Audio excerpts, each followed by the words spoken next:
If you look at the diaries on the website, you'll find it. Listeners. Viewers, fans. Yeah. But the thing is when I auditioned, I wasn't the first one.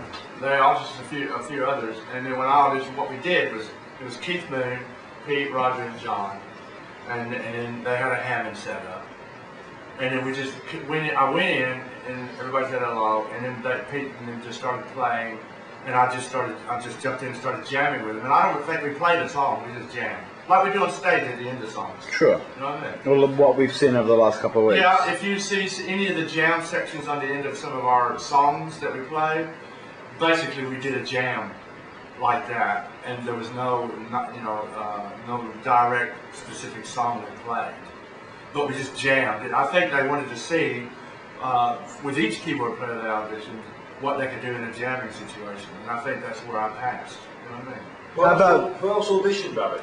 That was my next question, yeah. Well, I'm not quite sure. I think Rod Argent did. Weaver auditioned as well. I don't know.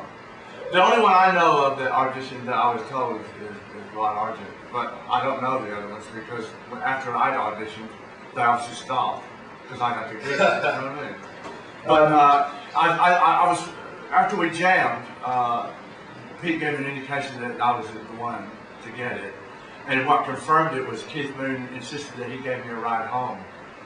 And that's when he was really elated and excited. And we had to go clubbing and all this shit.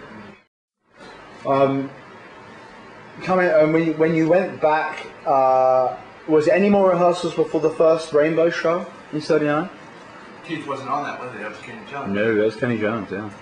Yeah. We would have extensively rehearsed. I think some of that's documented in Maximum R&B, is it called? Or the concert the file. 30 years. Well, sure. That's probably that deals with our rehearsals. I see. For the '79 era. That's the period. That's probably all there is, because that's when they said things like, "Well, we're going to play substitute," and I said, "How does it go?" And like they've auditioned this keyboard player, Keith died, they've got Kenny Jones as the drummer, and then we're going to play substitute, and the keyboard player says, after getting the audition, how does that go? And then they their faces dropped and said, you can tell they were thinking, have we hired the right guy? How much Who material were you familiar with? None. I always thought were you a fan of the band even? No, I always thought the Who in the '60s, I got them mixed up with the Hollies because of the harmonies. I always thought, I said to them that day when we were rehearsing with Kenny Jones, are we going to play Bus Stop? And they said, why would we play Bus Stop? I said, well, that's one of your hits, isn't it?